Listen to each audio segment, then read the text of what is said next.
1983 India ആദ്യമായി cricket world cup ജേതാക്കളായി. ശ്രീ കപിൽ ദേവിൻ്റെ നേതൃത്വത്തിലുള്ള ക്രിക്കറ്റ് ടീം വരും തലമുറ ക്രിക്കറ്റ് പ്ലേയേഴ്സിന് വഴികാട്ടിയായി. അതേ വർഷം തന്നെ ഒരു ലെജൻഡറി മോട്ടോർ സൈക്കിളിൻ്റെ ജനനത്തിനും ഇന്ത്യൻ ജനത സാക്ഷ്യം വഹിച്ചു. And it's at the bench mark four performance motor cycling in India. India's first and only twin-cylinder, twin-carburetor, two-stroke motorcycle equipped with a 6-speed gearbox. And it was the fastest production motorcycle in India at that time, with an estimated top speed of 150 kilometers per hour. Rajdoot Yamaha 350. Hello and welcome to Boss Garage. ഇന്നത്തെ ഈ വീഡിയോയിൽ രാജ്ദൂത് 350 അല്ലെങ്കിൽ Yamaha 350 ഞങ്ങൾ പരിചയപ്പെടുത്താൻ ഉദ്ദേശിക്കുന്നില്ല. കാരണം എന്ന് വെച്ച് കഴിഞ്ഞാൽ എല്ലാവർക്കും, എനിക്കൊന്ന് ഈ വീഡിയോ കാണുന്ന എല്ലാവർക്കും അല്ലെങ്കിൽ രാജ്ദൂത് 350 ഇഷ്ടപ്പെടുന്നവർക്കെല്ലാം ഇതിൻ്റെ ഓൾമോസ്റ്റ് എല്ലാ ഫാക്ട്സ് ആൻഡ് ഫിഗേഴ്സ് അറിയാം. അപ്പോൾ പരിചയപ്പെടുത്തലിൻ്റെ ആവശ്യങ്ങളൊന്നുമില്ല. എന്നാലും ഒരു ഷോർട്ട് ഹിസ്റ്ററി പറയാം. അത് മാത്രവുമല്ല, ഞങ്ങൾക്ക് പറയാനുള്ളത് കുറച്ചുകൂടെ ടെക്നിക്കലായിട്ടുള്ള കാര്യങ്ങളാണ്. ഇതിന് യൂസ് ചെയ്യാവുന്ന ചില ഓൾട്ടർനേറ്റ് പാർട്സ്, പിന്നെ മറ്റ് പല ഇൻട്രസ്റ്റിംഗ് ഫാക്ട്സ് പല വീഡിയോസിൽ ഞങ്ങൾ ഇതുവരെ കണ്ടിട്ടില്ല. അങ്ങനത്തെ കുറച്ച് കാര്യങ്ങളാണ് പറയാനുള്ളത്. അപ്പോൾ നമുക്ക് എല്ലാവർക്കും അറിയാം, രാജ്ദൂത് എന്ന് പറയുന്ന എസ്കോട്ട്സ് ഗ്രൂപ്പിൻ്റെ ഒരു മോട്ടോർ സൈക്കിൾ ഡിവിഷൻ ആയിരുന്നു. 1960s അവർ പോളിഷ് കമ്പനിയായ SHLൻ്റെ ഒരു മോട്ടോർ സൈക്കിൾ ലോഞ്ച് ചെയ്യുന്നത് 175cc. പിന്നെ അതിൻ്റെ പല വേരിയൻസ്, പല അപ്ഗ്രഡേഷൻസ് വന്നു, പല വേരിയൻസ് വന്നു. അപ്പം അന്നത്തെ കാലത്തെ ഒരു സ്ട്രിക്ട്ലി കമ്മ്യൂട്ടർ ക്ലാസ് മോട്ടോർ സൈക്കിളായിരുന്നു രാജ്ദൂത് ഇറക്കിക്കൊണ്ടിരുന്നത്. പിന്നെ ഇടക്കാലത്ത് രാജ്ദൂത് GTS 175 അല്ലെങ്കിൽ നമുക്ക് എല്ലാവർക്കും അറിയാവുന്ന ബോബി, പിന്നെ രാജ്ദൂതിൻ്റെ ഒരു 175cc സ്കൂട്ടറും ഉണ്ടായിരുന്നു, റൺ അബൌട്ട്. പക്ഷെ അധികം ആരും കേട്ടിട്ടുമില്ല, കണ്ടിട്ടുമില്ല. ഞാനിതുവരെ കണ്ടിട്ടില്ല. അപ്പം അങ്ങനെ വളരെ മോഡസ്റ്റ് ആയിട്ടുള്ളൊരു ലൈനപ്പ് മാത്രമായിരുന്നു രാജ്ദൂതിനുണ്ടായിരുന്നത്. പക്ഷെ 1983 യമഹ ജപ്പാനുമായിട്ട് കൊളാബറേറ്റ് ചെയ്ത് യമഹയുടെ തന്നെ ഒരു very well known world wide appreciated മോഡലായ യമഹ RD 350 അവർ ഇന്ത്യയിൽ രാജ്ദൂത് 350 എന്ന പേരിൽ ലോഞ്ച് ചെയ്തു. പക്ഷേ അന്ന് ബുള്ളറ്റ് 350ക്ക് കോമ്പീറ്റ് ചെയ്യാൻ വേണ്ടിയിട്ടാണ് അവർ രാജ്ദൂത് 350 ഇറക്കിയത്. പക്ഷെ രണ്ടും ഒരിക്കലും കോമ്പറ്റീറ്റേഴ്സായിട്ട് കണക്കാക്കാൻ പറ്റില്ല. Both are totally different. Of course ക്യാരക്ടറേ ഡിഫറെൻ്റ് ആണ്. അപ്പോൾ ഒരു കോമ്പറ്റീറ്റർ അല്ല. പിന്നെ അന്ന് ഉള്ള മറ്റ് മോട്ടോർ സൈക്കിൾസ് എന്ന് പറയുന്നത് ജാവ, SD, പിന്നെ ഈ ബുള്ളറ്റും. അപ്പോൾ RD 350 ഒരു അതിൻ്റേതായ ഒരു സെഗ്മെൻറ്റ് തന്നെ സ്റ്റാർട്ട് ചെയ്തു, ഒരു പെർഫോമൻസ് സെഗ്മെൻറ്റ്. പക്ഷേ RD 350 ഒരിക്കലും ഒരു സക്സസ്ഫുൾ മോട്ടോർ സൈക്കിൾ ആയിരുന്നില്ല ഇൻ ഇന്ത്യ. അല്ല, ഒരിക്കലും. World wide it was very well non. ഇപ്പോഴും ആൾക്കാർ യൂസ് ചെയ്യുന്നുണ്ട്, ഇപ്പോഴും ട്രാക്കിൽ യൂസ് ചെയ്യുന്നുണ്ട്. പക്ഷെ ഇന്ത്യയിൽ അന്നത് ലോഞ്ച് ചെയ്തപ്പോൾ അത്ര സക്സസ്ഫുൾ ആയിരുന്നില്ല.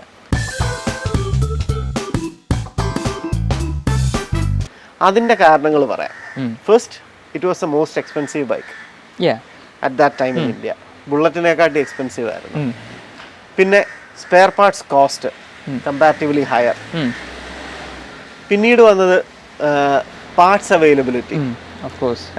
കാരണം വാഹനത്തിന്റെ സെയിൽസ് കുറവായതുകൊണ്ട് തന്നെ ഇതിന്റെ സ്പെയർസ് എല്ലാവരും ഒന്നും സ്റ്റോക്ക് ചെയ്യാറില്ലായിരുന്നു. ലോക്കൽ സ്പെയർ പാർട്സ് വെൻഡേഴ്സ് സൂക്ഷിക്കാറില്ല. കാരണം ഓതറൈസിൽ തന്നെ പലപ്പോഴും കാണാറില്ല. അല്ലെങ്കിൽ പിന്നെ അതുപോലുള്ള മേജർ സിറ്റീസിലൊക്കെ മാത്രം അവൈലബിൾ ആയിരുന്നു. ഈ കേരളത്തിൽ തന്നെ കൊച്ചിയിലും ട്രിവാൻഡ്രത്തുമേ ഉള്ളായിരുന്നല്ലേ കൂടുതലും സ്പെയർസ് കിട്ടുന്നത് അവിടെ ഉള്ളൂ. ബാക്കിയുള്ള സ്ഥലത്തൊക്കെ കണക്കായിരുന്നു. കാരണം വാഹനങ്ങൾ വിരലിലെണ്ണാവുന്നതേ ഉള്ളൂ. ചെറിയ ചെറിയ ടൗണൊക്കെ എടുത്തു കഴിഞ്ഞാൽ കൂടി വന്നാൽ 5-6 വണ്ടി കാണും, അത്രേ ഉള്ളൂ. പിന്നീടുണ്ടായിരുന്ന ഒരു പ്രശ്നം ഫ്യൂവൽ എഫിഷ്യൻസി. മെയിൻ പ്രശ്നം അവർ ലോഞ്ച് ചെയ്തപ്പോൾ ക്ലെയിം ചെയ്തത് 38 km/L. പക്ഷെ 38 കിട്ടുന്ന ആരെയും ഇന്ന് വരെ ഞങ്ങൾ പരിചയപ്പെട്ടിട്ടില്ല, ആരും അവകാശപ്പെട്ടിട്ടുമില്ല. അറൌണ്ട് 25 ഒക്കെയാണ് പലരും ബെസ്റ്റ് ഫിഗേഴ്സ് പറഞ്ഞു കേട്ടിട്ടുള്ളത്. പിന്നെ അതോടൊപ്പം തന്നെ മിഡ് 80s ആയപ്പോൾ 100cc മോട്ടോർ സൈക്കിൾസിന്റെ ഒരു ഇൻഫ്ലോ ആയിരുന്നു. Hero Honda CD100, Kawasaki Bajaj KB100. അവിടെയാണ് നമ്മുടെ യമഹ RX100. അതായത് 350യുടെ സ്വന്തം സ്റ്റേബിളിൽ നിന്ന് തന്നെ അതിനൊരു മിനി വേർഷൻ വന്നു. പക്ഷെ കോമ്പറ്റീറ്റർ എന്നല്ല, ശരിക്കും RD 350യുടെ ലൈഫിലൊരു വില്ലനായിരുന്നു RX100. കാരണം എന്ന് വെച്ച് കഴിഞ്ഞാൽ RX100 അന്ന് എല്ലാവർക്കും RD ഇഷ്ടമാണ്, കാണാൻ ഇഷ്ടമാണ്, ഓടിക്കാൻ ഇഷ്ടമാണ്, ഓൺ ചെയ്യാൻ താല്പര്യമില്ല. അത് ഇതുവരെ പറഞ്ഞ കാര്യങ്ങൾ, ഈ ഒരു കാരണമുണ്ട് അത് പറയാം. പക്ഷെ RX100 ലോഞ്ച് ചെയ്ത് കഴിഞ്ഞപ്പോൾ കാഴ്ചയിൽ ഒരു mini RD. Performance of course RDയുടെ അത്ര ഇല്ലെങ്കിലും for it size it was the best For performing the 100cc ആഡ് പോലെ തന്നെ ahead of the 100. Of the hundreds. അതെ. പിന്നെ RX100 came with CDI ignition, CDI. അവിടെയാണ് RDക്ക് ഒരു പരാജയം സംഭവിച്ചത്. കാരണം RD എന്തൂസിയാസ്റ്റിനെ പോലും ഇത് വെറുപ്പിച്ചൊരു കാര്യമാണ് ഇതിൻ്റെ ignition system, the stock CB points ignition system. അപ്പോൾ ഈ വീഡിയോയിൽ കൂടുതലും ആ ഒരു ഇഗ്നീഷൻ സിസ്റ്റത്തിനെ കുറിച്ചും കൂടിയാണ് ഞങ്ങൾ സംസാരിക്കാൻ പോകുന്നത്. The heart of the matter. അതെ, എക്സാക്ട്ലി. കാരണം ഫസ്റ്റ് ഓഫ് ഓൾ അന്നത് ട്വിൻ സിലിണ്ടർ ആയതുകൊണ്ട് തന്നെ ട്വിൻ കാർബറേറ്ററും ഒക്കെ ആയതുകൊണ്ട് തന്നെ ഇത് ടൈമിങ്ങും ട്യൂണിങ്ങും ചെയ്യാൻ അന്ന് പലരും ബുദ്ധിമുട്ടിയിരുന്നു. കാരണം ഇപ്പം ഇതിൻ്റെ ഒറിജിനൽ സർവീസ് മാനുവൽസ് ഒക്കെ നോക്കിയാൽ ടൈമിംഗ് ലൈറ്റ് ഒക്കെ ഉണ്ടെങ്കിൽ ടൈമിംഗ് കറക്ഷൻ അത്ര ഡിഫിക്കൽട്ട് ഒന്നും അല്ല, അല്ലെങ്കിൽ ഡയൽ ഗേജ് വെച്ച് ചെയ്യാം. പക്ഷെ പണ്ട് ബുള്ളറ്റ് SD ഒക്കെ ആൾക്കാർ ആ ബീറ്റ് കേട്ടൊക്കെയാണ് ടൈമിംഗ് കറക്റ്റ് ചെയ്യുന്നത്. എക്സ്പേർട്സ് മാത്രമേ കറക്റ്റ് ആയിട്ട് ടൈം ചെയ്തുള്ളൂ. പക്ഷെ അത് അതും ബേസിക് ടൂൾസ് വെച്ച്. പക്ഷെ ആ പരിപാടി RDയിൽ നടക്കത്തില്ല. ചെയ്യുന്നവരുണ്ടായിരുന്നു കാണും, പക്ഷെ വളരെ കുറവ്. അപ്പൊ ടൈമിംഗ് കറക്റ്റ് ചെയ്യുന്ന ഒരു വലിയ ബുദ്ധിമുട്ടുള്ള കാര്യമായിരുന്നു. അത് വലിയൊരു റോക്കറ്റ് സയൻസ് ആണെന്നാണ് പൊതുവെ ഒരു ധാരണ. പക്ഷെ അത്ര ഡിഫിക്കൽട്ട് അല്ല. അത് നമ്മുടെ ഇനി വരുന്ന വീഡിയോ കാണുന്നവർ തീരുമാനിക്കട്ടെ. ഞങ്ങൾ ടൈമിങ്ങും ട്യൂണിങ്ങും കറക്റ്റ് ചെയ്യുന്ന വീഡിയോ ഉണ്ട്, അത് കണ്ടിട്ട് അവർ തീരുമാനിക്കട്ടെ. അതെ. പിന്നീടുള്ളത് അന്നും സ്റ്റോക്ക് പോയിന്റ്സും സ്റ്റോക്ക് പോയിന്റ് സ്കാം ഇതൊക്കെ വേർ ആൻഡ് ടയർ വന്നു കഴിഞ്ഞാൽ കിട്ടാനില്ല. അതുകൊണ്ട് അവൈലബിലിറ്റി ഇല്ലാത്തതുകൊണ്ട് ഉള്ള പോയിന്റ്സും ക്യാമും ഒക്കെ വെച്ച് എന്തെങ്കിലും ഒരു തട്ടിക്കൂട്ടിൽ സെറ്റ് ചെയ്ത് വെക്കാറായിരുന്നു പതിവ്. പക്ഷെ തട്ടിക്കൂട്ട് പണി നടക്കില്ല. തട്ടിക്കൂട്ട് പണി RDയിൽ ഒട്ടും നടക്കത്തില്ല. കാരണം അത്രയും വെൽ എഞ്ചിനീയർഡ് ബൈക്കാണ്. അതുകൊണ്ട് തന്നെ പ്രോപ്പർ റീപ്ലേസ്മെന്റ് പാർട്സ് ഇല്ലെങ്കിൽ ഇത് ഓടത്തില്ല. അപ്പൊ അന്ന് സംഭവിച്ചിരുന്നു വെച്ച് കഴിഞ്ഞാൽ ഈ പോയിന്റ്സിലുള്ള ക്യാം ഫോളോവേഴ്സ് എന്ന് പറയും. പോയിന്റ്സ് കണ്ടിട്ടുള്ളവർക്കറിയാം അതിൽ വരുന്ന ഫൈബർ പാർട്ട്. ഇതൊരു ഹൈ RPM എഞ്ചിൻ ആയതുകൊണ്ട് തന്നെ ബുള്ളറ്റോ SDO പോലല്ല, വേർ ആൻഡ് ടയർ പോയിന്റ്സിന് കൂടുതലാണ് ഈ ക്യാം ഫോളോവേഴ്സിന്. പെട്ടെന്ന് വേർ ആൻഡ് ടയർ വരും. അത് സമയാസമയം റീപ്ലേസ് ചെയ്തില്ലെങ്കിൽ പറ്റുന്നത് ഈ ഫൈബർ പാർട്ട് പോയിട്ട് അതിലൊരു റിവറ്റ് ഉണ്ട്. ഈ റിവറ്റ് നേരെ ടച്ച് ചെയ്യുന്നത് ക്യാമിലാണ്. ക്യാമിന്റെ പ്രൊഫൈൽ എല്ലാം ഡാമേജ് ആവും. ആ ക്യാം കിട്ടത്തില്ല, അന്ന് കിട്ടത്തില്ലായിരുന്നു കാണും, അല്ലെ ആരും മാറാൻ ശ്രമിക്കത്തില്ല. ആ ക്യാം ഒക്കെ വെച്ച് തന്നെ വീണ്ടും ഇത് ടൈം ചെയ്യാൻ ശ്രമിക്കും, സക്സസ് ആവത്തില്ല, ഒടുവിൽ മടുക്കും. അങ്ങനെ ആ 90s എന്നൊക്കെ വെച്ച് കഴിഞ്ഞാൽ RD ഏറ്റവും പരിതാപകരമായ ഒരു സിറ്റുവേഷൻ കൂടെ പോയ ഏർലി 2000s ഒക്കെ അല്ലേ. ഏർലി 2000s ഒക്കെ ആയപ്പോൾ പിന്നെ ഡിമാൻഡ് വന്നു. 90s ആയിരുന്നു, ഏർലി 90s ആയിരുന്നു ഏറ്റവും മോശം. അന്ന് ഒരുപാട് RD സ്ക്രാപ്പ് ആയി പോയിട്ടുണ്ട്. പക്ഷെ അന്നും RDയോടുള്ള ഇഷ്ടം കൊണ്ട് RDയുടെ ടാങ്കും RDയുടെ മീറ്റേഴ്സും RX ഓണേഴ്സിന് ഭയങ്കര വീക്ക്നെസ് ആയിരുന്നു. ആ ഒരു സമയത്തെ ഒരു ട്രെൻഡ് RX100-ലെല്ലാം RDയുടെ ഈ ട്വിൻ പോർട്ട് മീറ്റേഴ്സും RDയുടെ ടാങ്ക് മോഡിഫൈ ചെയ്ത് വെക്കും, എന്നിട്ട് RD 350 സ്റ്റിക്കറും. അങ്ങനെയാണ് പലരും ആ ഒരു ആശ തീർത്തിരുന്നത്. കാരണം RD കൊണ്ടു നടക്കാൻ പറ്റത്തില്ല. പക്ഷെ പിന്നീട് പലരും CDI കിറ്റ്സ് ഒക്കെ ഡെവലപ്പ് ചെയ്തു, നല്ല നല്ല കിറ്റ്സ് വരാൻ തുടങ്ങി. ഇപ്പൊ വെൽ എഞ്ചിനീയർഡ് കിറ്റ്സ് ഉണ്ട്, പോയിന്റ്സ് ഇഗ്നിഷൻ സിസ്റ്റത്തിനെക്കാട്ടി ഫാർ ബെറ്റർ ആയിട്ടുള്ള CDI കിറ്റ്സ് ഉണ്ട്. അപ്പോൾ പീസ് ഓഫ് മൈൻഡ് വേണമെന്നുണ്ടെങ്കിൽ CDI കിറ്റ്സ് തന്നെയാണ് നല്ലത്. ഇനി വളരെ കുറച്ച് പേര് കാണും നമ്മളെപ്പോലെ ഈ പോയിന്റ്സ് സ്റ്റിക്ക് ഓൺ ചെയ്യുന്നത്. നമ്മളെ നിവൃത്തികേട് കൊണ്ടാണ് അത് വെച്ചുകൊണ്ടിരിക്കുന്നത്. അപ്പോൾ പലരും വെച്ചുകൊണ്ടിരിക്കുന്നവർക്ക് വേണ്ടി ഒരു ഇൻഫർമേഷൻ. ഇപ്പൊ ഇടക്കാലത്ത് ഡൈച്ചിയുടെ പോയിന്റ്സ് കിട്ടാനുണ്ടായിരുന്നു, ഒറിജിനൽ ജപ്പാൻ. പിന്നീട് അതിന്റെ ഡൽഹി മെയ്ഡ് വരാൻ തുടങ്ങി. ഇപ്പൊ അതും കിട്ടാനില്ല എന്നാണ് തോന്നുന്നത്. പല ആഫ്റ്റർ മാർക്കറ്റ് ഒക്കെയാണ് വരുന്നത്, കാണുന്നില്ല. പോയിന്റ് സ്കാം അത്യാവശ്യം ഈസിലി മേക്ക് ചെയ്യാവുന്നതുകൊണ്ട് നല്ലൊരു മെഷീനിസ്റ്റ് ഉണ്ടെങ്കിൽ പുള്ളി ചെയ്തെടുക്കാവുന്നതേ ഉള്ളൂ. അപ്പൊ അതുകൊണ്ട് ക്യാം എപ്പോഴും കിട്ടും. അപ്പോൾ US RDക്ക് ഈ സെയിം ഇഗ്നിഷൻ സിസ്റ്റം അല്ല. ഇന്ത്യൻ RDയിൽ എന്തുകൊണ്ടോ അവർ ഇഗ്നിഷൻ സിസ്റ്റത്തിൽ വ്യത്യാസം വരുത്തി. ഇതിൽ അവർ യൂസ് ചെയ്തിരിക്കുന്നത് കോക്കുസാൻ ഡെങ്കി AR3345 എന്ന ഇഗ്നിഷൻ സിസ്റ്റമാണ്. അപ്പൊ ഇന്ത്യൻ RDയുടെ പോയിന്റ്സ് എന്ന് പറഞ്ഞ് നമ്മൾ എബ്രോഡ് സെർച്ച് ചെയ്ത് കഴിഞ്ഞാൽ ഒരിക്കലും കിട്ടില്ല. അപ്പം അങ്ങനെ ഞങ്ങളൊരു സെർച്ച് നടത്തിയപ്പോൾ ഞങ്ങൾക്ക് മനസ്സിലാക്കിയ ഒരു കാര്യമാണ്, ഈ സെയിം കോക്കുസാൻ ഡെങ്കി AR3345 മറ്റൊരു ജാപ്പനീസ് ബൈക്കിലും യൂസ് ചെയ്തിട്ടുണ്ട്, മറ്റ് പലതിലും യൂസ് ചെയ്തിട്ടുണ്ട്. ഞങ്ങൾ അറിഞ്ഞൊരു മോഡൽ പറയാം. 1971-72 ആ സമയത്ത് ജപ്പാനിൽ ഇറങ്ങിയ മറ്റൊരു 2 സ്ട്രോക്ക് മോട്ടോർ സൈക്കിളാണ് Suzuki GT250. And it uses the exact same Kokusan Denki AR3345. അപ്പോൾ ആ പോയിന്റ്സ് നമുക്ക് യൂസ് ചെയ്യാം, പോയിന്റ് സ്കാം യൂസ് ചെയ്യാം, ജനറേറ്റർ യൂസ് ചെയ്യാം, മാഗ്നറ്റ് യൂസ് ചെയ്യാം, വേണമെങ്കിൽ ഇഗ്നിഷൻ കോയിൽസും യൂസ് ചെയ്യാം. സെയിം ആണ്. അപ്പൊ അതിന്റെ പാർട്ട് നമ്പർ ഒക്കെ ഞങ്ങൾ ഷെയർ ചെയ്യാം. അതുകൊണ്ടാണ് ഇന്ത്യൻ RDയുടെ ഇഗ്നിഷൻ കോയിൽ US RD ആയിട്ട് വ്യത്യാസമുണ്ട്. സെയിം അല്ല. അപ്പോൾ അതുകൊണ്ട് ഞങ്ങൾ ആ സുസുക്കി പാർട്ട് നമ്പേഴ്സ് എല്ലാം ഷെയർ ചെയ്യാം. അപ്പോൾ അത് ഇപ്പോഴും ഈ സുസുക്കി G250 US ലോഞ്ച് ചെയ്തിട്ടുണ്ട്, സുസുക്കി ഹസ്ലർ. അപ്പോൾ അതുകൊണ്ട് പോസിബിലിറ്റീസ് കൂടുതലാണ് പല യൂറോപ്യൻ അല്ലെങ്കിൽ അമേരിക്കൻ വെബ്സൈറ്റ്സിലൊക്കെ ഇതിന്റെ പാർട്സ് കണ്ടെത്താൻ. ചിലപ്പോൾ SGP തന്നെ കിട്ടും, സുസുക്കി ജെനുവിൻ പാർട്ട്. നമുക്ക് ഓൾറെഡി കിട്ടി.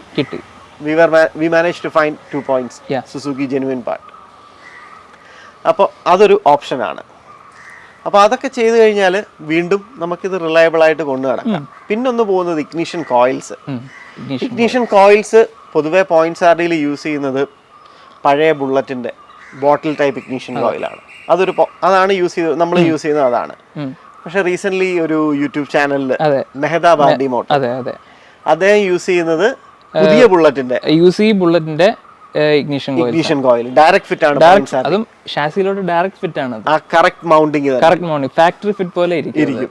അപ്പൊ അതാണ് അദ്ദേഹം യൂസ് ചെയ്യുന്നത്. അപ്പൊ അതും പോയിന്റ്സിൽ യൂസ് ചെയ്യാൻ പറ്റും. അത് നമുക്കൊന്ന് ട്രൈ ഔട്ട് നോക്കണം. അപ്പൊ thanks to Mehdab for that.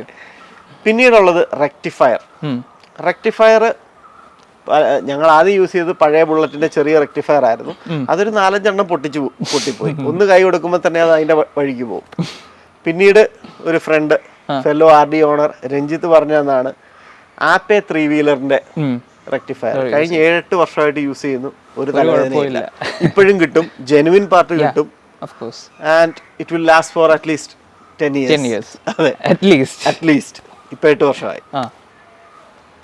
അപ്പൊ ഇത്രയാണ് ആ പോയിന്റ് ഇഗ്നിഷൻ സിസ്റ്റത്തിന്റെ കുറച്ച് ഓൾട്ടർനേറ്റീവ്സ്. പൊതുവെ RD ആസ് ബൈക്ക് റിലയബിൾ അല്ല എന്നാണ് ആൾക്കാർ പറയുന്നത്. പക്ഷെ സത്യത്തിൽ ഇതൊരു വെൽ എഞ്ചിനീയർഡ് ബൈക്കാണ്. പ്രോപ്പർലി മെയിൻറ്റെയിൻ ചെയ്താൽ ഇത് റിലയബിളും ആണ്. ഇപ്പൊ ഒരുപാട് പേര് ലോങ് റൈഡ്സ് പോകുന്നുണ്ട്, ഒത്തിരി പേര് പോകുന്നുണ്ട്. പിന്നെ പറയേണ്ടവർക്ക് പറയാം ഇത് ഓടത്തില്ല, അങ്ങനെയാണ് കഞ്ഞി വെക്കുമെന്നൊക്കെ. അതിനോട് എനിക്ക് യോജിപ്പില്ല. പിന്നെ ഉള്ളത് അത് പറഞ്ഞപ്പോഴാണ് എനിക്ക് തോന്നുന്നത് ആദ്യകാലങ്ങളിൽ വേൾഡ് ടൂർ ഒരു ബൈക്കിൽ നിന്ന് പോയത് RDയിലാണെന്നാണ് തോന്നുന്നത്. SD പോയിട്ടുണ്ടോ എന്ന് അറിയില്ല. 1984 രണ്ടുപേര്, മിസ്റ്റർ സുനിൽ തവാനി, മിസ്റ്റർ അനിരുദ്ധ ഗുഹ, രണ്ടുപേരും ബിലായ് സ്റ്റീൽ പ്ലാന്റിലെ എംപ്ലോയീസ് ആയിരുന്നു. അവരുടെ മനസ്സിൽ തോന്നിയ ഒരു ആഗ്രഹമാണ് ഒരു വേൾഡ് ടൂർ പോകണമെന്ന്. അവർ പോയി സക്സസ്ഫുള്ളി കംപ്ലീറ്റ് ചെയ്തു. 11 മാസം കൊണ്ട് 50,000-ലധികം കിലോമീറ്റർ ഓടി ഏകദേശം 24 രാജ്യങ്ങൾ സന്ദർശിച്ച് അവർ തിരിച്ചെത്തി. അവർ പോയത് on their brand new RD350 silver RD350 HRW 7028 ആയിരുന്നു അതിന്റെ രജിസ്ട്രേഷൻ നമ്പർ. അവർ ആ കംപ്ലീറ്റ് ആ ഒരു റൈഡിന്റെ ഫോട്ടോസും ഡീറ്റെയിൽസും ഒരു വെബ്സൈറ്റിൽ ഇട്ടിട്ടുണ്ട്, worldwideonwheels.com. If you are an RD enthusiast definitely അത് കാണണം. കാരണം അതൊരു വളരെ ഇൻസ്പയറിംഗ് സ്റ്റോറിയാണ്. RDയിൽ ഒരു വേൾഡ് ടൂർ, അതും അന്ന് ഗൂഗിൾ മാപ്സോ കാര്യങ്ങളോ ഒന്നുമില്ല. അതും ഈ പോയിന്റ്സിലാണ് പോയത്, പോയിന്റ്സ് ഇഗ്നിഷൻ സിസ്റ്റം ഉള്ള വണ്ടിയിലാണ് പോയത്. പിന്നെ അതുപോലെ ആ സമയത്ത് നമുക്ക് എല്ലാവർക്കും 80s 90s കിഡ്സിന്റെ ഒരു ഫേവറേറ്റ് ആണ് rally couples, mister Jagan Nanjappa and Mrs Anitha Nanjappa. അവർ ഒരുപാട് 2 സ്ട്രോക്ക് ബൈക്സിൽ റാലി വിൻ ചെയ്തിട്ടുണ്ട്. അവർ യൂസ് ചെയ്ത ഒട്ടനവധി ബൈക്കുകളിൽ ഒന്നാണ് RD350. മോസ്റ്റ്ലി സ്റ്റോക്ക് കണ്ടീഷൻ RDയിലാണ് ഒരുപാട് പ്രൈസ് അവർ വിൻ ചെയ്തിട്ടുണ്ട്. സോ റിലയബിലിറ്റി അങ്ങനെ RDക്ക് ഒരു മോശമാണെന്ന് തോന്നുന്നില്ല. ഇല്ല, if you maintain it properly it's A very reliable bike. പിന്നെ ഇപ്പൊ പാർട്സ് അവൈലബിലിറ്റി ഉണ്ട്, വെളിയിൽ നിന്ന് ഇമ്പോർട്ടഡ് പാർട്സ് ഒക്കെ ഒരുപാട് പേര് കൊണ്ടുവരുന്നുണ്ട്. അതുകൊണ്ട് അതൊരു പ്രശ്നമല്ല. മറ്റൊരു കാര്യം ഇന്ത്യൻ RDയെ കുറിച്ച് പറയാനുള്ളത് ക്ലാസിഫിക്കേഷൻ. പൊതുവെ നമ്മളെല്ലാവരും ഇന്ത്യൻ RDയെ ക്ലാസിഫൈ ചെയ്തിരിക്കുന്നത് ഹൈ ടോർക്കും ലോ ടോർക്കും അഥവാ HT അഥവാ വേരിയൻസ് ആയിട്ടാണ് കണക്കാക്കുന്നത്. അപ്പോൾ ഒരു RD കണ്ടു കഴിഞ്ഞാൽ ഉടനെ ആദ്യം വന്ന് ആരെങ്കിലും ചോദിക്കുന്നത് ചേട്ടാ ഇത് HT ആണോ അല്ലെങ്കിൽ LT ആണോ എന്നാണ് ആദ്യം ചോദിക്കുന്നത്. അപ്പോൾ സത്യത്തിൽ അങ്ങനെ ഒരു ക്ലാസിഫിക്കേഷൻ ഉണ്ടോ? ഉണ്ടെങ്കിൽ എന്താണ് അതിൻ്റെ പിന്നിലുള്ള ആ ഒരു സ്റ്റോറി? ശരിക്കും ഇന്ത്യയിൽ അവർ ലോഞ്ച് ചെയ്തപ്പോൾ ആ ഒറിജിനൽ ജാപ്പനീസ് RDയുടെ സ്പെക്സ് ഒന്ന് ഡീറ്റ്യൂൺ ചെയ്താണ് അവർ ഇവിടെ ഇറക്കിയത്. First thing they remove the disk breaks, metre console വ്യത്യാസം വരുത്തി. എഞ്ചിൻ സൈഡ് ആണെങ്കിൽ 39 bhp ആണ് ഒറിജിനൽ RDയുടെ ഔട്ട്പുട്ട്, 39 bhp at 7,500 അതൊന്ന് ഡീറ്റ്യൂൺ ചെയ്ത് 30.5 at 6,750 ആക്കി. ടോർക്ക് ഫിഗേഴ്സും ചെറിയ വ്യത്യാസം വന്നു. എനിക്ക് അന്നത്തെ ഫ്യൂവൽ എഫിഷ്യൻസി, അന്നത്തെ ഇന്ത്യയിലെ ഫ്യൂവല് ക്വാളിറ്റി മീറ്റ് ചെയ്യാനായിരിക്കും. പിന്നെ ഇത്രയും പവർ അന്ന് ഒരു ബൈക്കും ഇല്ലായിരുന്നു ഇന്ത്യയിൽ. ഇല്ലായിരുന്നു. 39 itself was too much. പിന്നെ അത് ആ ഒരു 39 bhp at 7,500 rpm അത്രയും ഓടിക്കാനുള്ള റോഡും ഇല്ല. ഇപ്പോഴും വല്ല ബോംബെ പോനെ എക്സ്പ്രസ് ഹൈവേ ഒക്കെ ഉണ്ടെങ്കിൽ കൊള്ളാം. അല്ലാതെ നമ്മുടെ ഇവിടുത്തെ റോഡിൽ ഓടിച്ചു കഴിഞ്ഞാൽ ഏതെങ്കിലും ലോറിയുടെ പുറകെ പോയിരിക്കത്തേ ഉള്ളൂ. അപ്പം അങ്ങനെയാണ് അവർ ആദ്യത്തെ RD ഇറക്കിയത്. പക്ഷെ അതും ഫ്യൂവൽ എഫിഷ്യൻസി ഒരു ഫാക്ടറായിരുന്നു. മിഡ് 80s ആയപ്പോഴത്തേനും ഫ്യൂവൽ എഫിഷ്യൻസി ഒന്ന് ഇമ്പ്രൂവ് ചെയ്യാൻ വേണ്ടിയിട്ട് അവരൊന്ന് ഫെർദർ ഡീറ്റ്യൂൺ ചെയ്തു. അതായത് പിന്നീട് വന്ന ഡീറ്റ്യൂൺഡ് വേർഷൻ വന്നത് 26.5 bhp at 6,000 rpm. അതായത് പീക്ക് പവർ ഒരു ലോവർ RPM-ലാണ് അത് ഡെവലപ്പ് ചെയ്യാൻ തുടങ്ങിയത്. ടോർക്കും പക്ഷെ ടോർക്കിൽ ഈ ആദ്യത്തെ മോഡലും രണ്ടാമത്തെ മോഡലും തമ്മിൽ വ്യത്യാസമൊന്നുമില്ല. പക്ഷേ first one was 3.3 at 6,500 or something rpm. പിന്നീട് വന്ന version 3.1 at 5,500 rpm. Even lower RPM-ൽ കിട്ടാൻ തുടങ്ങി. അതെ. അപ്പൊ പൊതുവെ ഉള്ള കൺസെപ്ഷൻ ലോ ടോർക്ക് എന്ന് പറഞ്ഞാൽ RDക്ക് ടോർക്ക് കുറവാണെന്നാണ്. പക്ഷെ സത്യത്തിലല്ല. They made it such a way that it develops the same torque at a lower RPM. അപ്പൊ കുറച്ചും കൂടെ സിറ്റി റൈഡിങ്ങും ആ ഒരു ഷോർട്ട് ബേസ്റ്റ് ഒക്കെ രസം LT-യിലായിരിക്കും. അപ്പൊ അങ്ങനെ വന്ന ഫെർദർ ഡീറ്റ്യൂൺഡ് എഞ്ചിനെ അവർ വിളിച്ച പേരാണ് LETI, അല്ലെങ്കിൽ ലോ എൻഡ് ടോർക്ക് ഇൻഡക്ഷൻ. പിന്നീട് അത് ചുരുങ്ങി ലോ ടോർക്കായി. പൊതുവെ പറഞ്ഞ് അത് ലോ ടോർക്കായി. അപ്പൊ അതിന് മുമ്പത്തെ മോഡലിനെ എല്ലാവരും ഹൈ ടോർക്ക് എന്നും വിളിക്കാൻ തുടങ്ങി. അങ്ങനെയാണ് HT-LT ക്ലാസിഫിക്കേഷൻ വന്നത്. പക്ഷേ യമഹ തന്നെ വിളിക്കുന്നത് HTA stock engine and LETI engines. അങ്ങനെയാണ് അവർ രാജ്ദൂത് യമഹ കൊടുത്ത ക്ലാസിഫിക്കേഷൻ. അത്രയേ ഉള്ളൂ. അപ്പം ഞങ്ങളിപ്പോൾ പറഞ്ഞ കാര്യങ്ങൾ വെച്ച് നിങ്ങൾ വിചാരിക്കും ഞങ്ങൾ ആ CV പോയിന്റ്സ് ഇഗ്നിഷൻ സിസ്റ്റത്തിനെ ഗ്ലോറിഫൈ ചെയ്യുവാണെന്ന്. ഒരിക്കലും അല്ല. ഞങ്ങൾ ധാരാളം ട്രബിൾസ് ഇതിൽ ഫേസ് ചെയ്യാറുണ്ട്. അങ്ങനെ ഫേസ് ചെയ്ത് ഒടുവിൽ സ്വയം ഇത് ടൈമിംഗ് കറക്റ്റ് ചെയ്യാനും ട്യൂൺ ചെയ്യാനും അങ്ങ് പഠിച്ചു. അങ്ങനെ ഒരു അവസ്ഥ വന്നു. അത്ര പെർഫെക്റ്റ് ഒന്നും ആണെന്ന് ഞങ്ങൾ അവകാശപ്പെടുന്നില്ല. പക്ഷെ വണ്ടി ഞങ്ങൾ ചെയ്ത് കഴിഞ്ഞിട്ട് നേരത്തെ വെച്ച് നോക്കുമ്പോൾ we had A blast. Yes. So ഞങ്ങളത് ടൈമിംഗ് എങ്ങനെയാണ് ചെയ്യുന്നത്, ട്യൂണിങ് എങ്ങനെയാണ് ചെയ്യുന്നതിൻ്റെ ഒരു സെപ്പറേറ്റ് വീഡിയോസ് ചെയ്തിട്ടുണ്ട്. അപ്പോൾ അതിനൊരു ഇൻട്രോ വീഡിയോ പോലാണ് സത്യത്തിൽ ഞങ്ങളിത് ചെയ്തിരിക്കുന്നത്. അപ്പോൾ ഡെഫിനറ്റ്ലി ഈ വീഡിയോ നിങ്ങൾ കാണുവാണെങ്കിൽ അതുകൂടി കാണണം. If you have a points RD, we will help you out how to time and tune the bike. And make sure you have the right tools. ഒരു ടൈമിംഗ് ലൈറ്റും ജനറൽ ടൂൾസും അത്രയും മാത്രം മതി. So thanks for watching Boss Garage. നിങ്ങൾക്ക് ഈ video ഇഷ്ടമായെങ്കിൽ do like and subscribe to our channel. നിങ്ങളുടെ സജഷൻസ് ആൻഡ് ഫീഡ്ബാക്ക് കമൻറ്റ് ചെയ്യുക, അല്ലെങ്കിൽ ഞങ്ങൾക്ക് ഇമെയിൽ അയയ്ക്കുക bossgarageisnow@gmail.com. So thanks once again. Thank you. 2011 നീണ്ട 28 വർഷങ്ങൾക്ക് ശേഷം MS ധോണിയുടെ നേതൃത്വത്തിൽ ഇന്ത്യൻ ക്രിക്കറ്റ് ടീം വീണ്ടും വേൾഡ് കപ്പ് ജേതാക്കളായി. ഇന്ത്യൻ ക്രിക്കറ്റ് ആരാധകർ MS ധോണിയെയും ഇന്ത്യൻ ക്രിക്കറ്റ് ടീമിനെയും നെഞ്ചിലേറ്റി. പക്ഷേ നീണ്ട 40 വർഷങ്ങൾക്ക് ശേഷവും ഇന്ത്യയിൽ പെർഫോമൻസ് മോട്ടോർ സൈക്ലിങ്ങിന് ഒരേ ഒരു ബെഞ്ച് മാർക്കേ ഉള്ളൂ.